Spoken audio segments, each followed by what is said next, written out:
സങ്കീർത്തനം 7-ാം അധ്യായം. നീതിക്കു വേണ്ടിയുള്ള പ്രാർത്ഥന. എൻ്റെ ദൈവമായ കർത്താവേ, അങ്ങിൽ ഞാൻ അഭയം തേടുന്നു. എന്നെ വേട്ടയാടുന്ന എല്ലാവരിലും നിന്ന് എന്നെ രക്ഷിക്കണമേ, മോചിപ്പിക്കണമേ.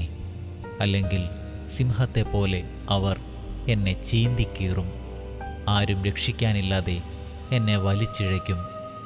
എൻ്റെ ദൈവമായ കർത്താവേ, ഞാനത് ചെയ്തിട്ടുണ്ടെങ്കിൽ, ഞാൻ തിന്മ പ്രവർത്തിച്ചിട്ടുണ്ടെങ്കിൽ, ഞാൻ എൻ്റെ സുഹൃത്തിന് തിന്മ പ്രതിഫലം കൊടുത്തിട്ടുണ്ടെങ്കിൽ, അകാരണമായി ശത്രുവിനെ കൊള്ളയടിച്ചിട്ടുണ്ടെങ്കിൽ, ശത്രു എന്നെ പിന്തുടർന്ന് കീഴടക്കിക്കൊള്ളട്ടെ.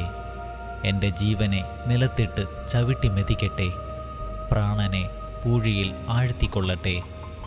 കർത്താവേ, കോപത്തോടെ എഴുന്നേൽക്കണമേ.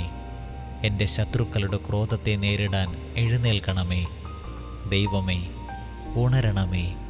അവിടുന്ന് ഒരു ന്യായവിധി നിശ്ചയിച്ചിട്ടുണ്ടല്ലോ. ജനതകൾ അങ്ങയുടെ ചുറ്റും സമ്മേളിക്കട്ടെ.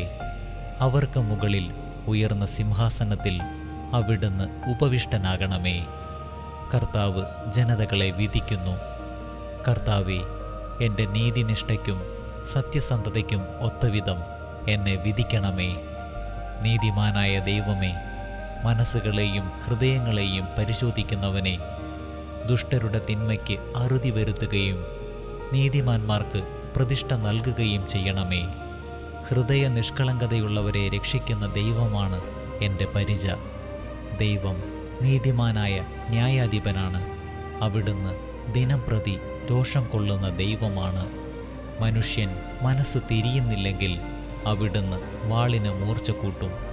അവിടുന്ന് വില്ല് കുലച്ച് ഒരുങ്ങിയിരിക്കുന്നു. അവിടുന്ന് തൻ്റെ ശരങ്ങളെ തീയമ്പുകളാക്കി മാരകായുധങ്ങൾ സജ്ജമാക്കിയിരിക്കുന്നു.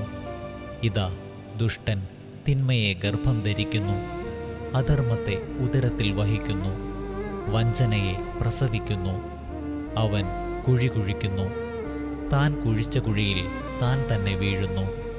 അവൻ്റെ ദുഷ്ടത അവൻ്റെ തലയിൽ തന്നെ പതിക്കുന്നു. അവൻ്റെ അക്രമം അവൻ്റെ നെറുകയിൽ തന്നെ തറയുന്നു. കർത്താവിൻ്റെ നീതിക്കൊത്ത് ഞാൻ അവിടുത്തേക്ക് നന്ദി പറയും. അത്യുന്നതനായ കർത്താവിൻ്റെ നാമത്തിന് ഞാൻ സ്തോത്രമാലപിക്കും.